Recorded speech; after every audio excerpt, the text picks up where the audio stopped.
बात है, राष्ट्रपति जी ने जिक्र किया, लेकिन जो अघोषित इमरजेंसी आज चल रही है उस पर भी जिक्र करना चाहिए ना। रोजगार पे बात करनी बहुत जरूरी है। तो अभी राष्ट्रपति जी ने पढ़ा, वो जानते हैं सब सरकार का जो है पेपर है, लेकिन बुनियादी मुद्दों पे बात नहीं होगी तो कैसे चलेगा। आप पे पूरा जो है एडमिनिस्ट्रेशन है, आप पे पुलिस है, आप पे इंटेलिजेंस है, आप पे अर्धसैनिक बल, फिर लीक कैसे हो रहा है? चोरी कहाँ हो रही है? चोरी को पकड़ना पड़ेगा ना। अच्छी बात है, राष्ट्रपति जी ने जिक्र किया, लेकिन जो अघोषित इमरजेंसी आज चल रही है उस पर भी जिक्र करना चाहिए ना। कहाँ जो है वंचित वर्ग की महिलाओं को आगे बढ़ने का अवसर मिला है, और जो 80 करोड़ लोग हैं जिनको सस्ता राशन की बात चल रही है वो कौन लोग हैं?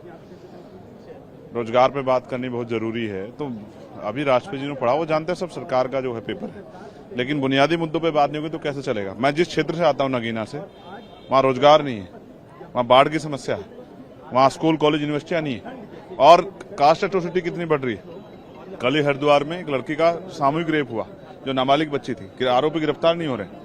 तो राष्ट्रपति जी को हम तो उम्मीद करके बैठे, राष्ट्रपति जी बोलेंगे इस पे कि जो देश में जो आज हालात हो रहे हैं, एनसीआरबी का डाटा कहता है महिलाओं पे इतना उत्पीड़न हो रहा है, इस पे भी बोलेंगे, लेकिन ऐसा कुछ सुनने को नहीं मिला। तो अभी कोशिश करें, कल अपनी बात कहेंगे।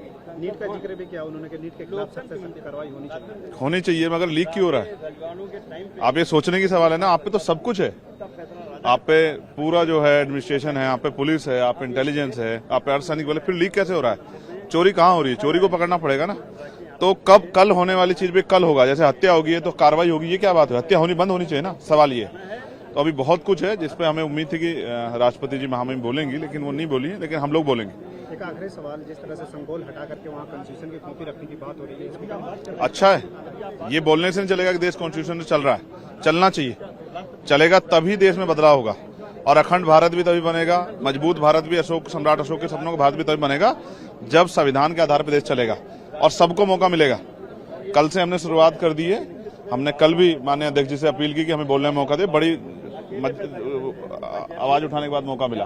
तो नई पार्टी को मौका मिलना चाहिए, और क्योंकि हम भी बहुत लोगों के चुन के द्वारा भेजे गए वो हैं, अपनी मर्जी से नहीं आए, जनता ने भेजा अपनी बात रखने के लिए, तो उनकी बात उठाने का मौका नहीं मिलेगा तो फिर क्या चलेगा।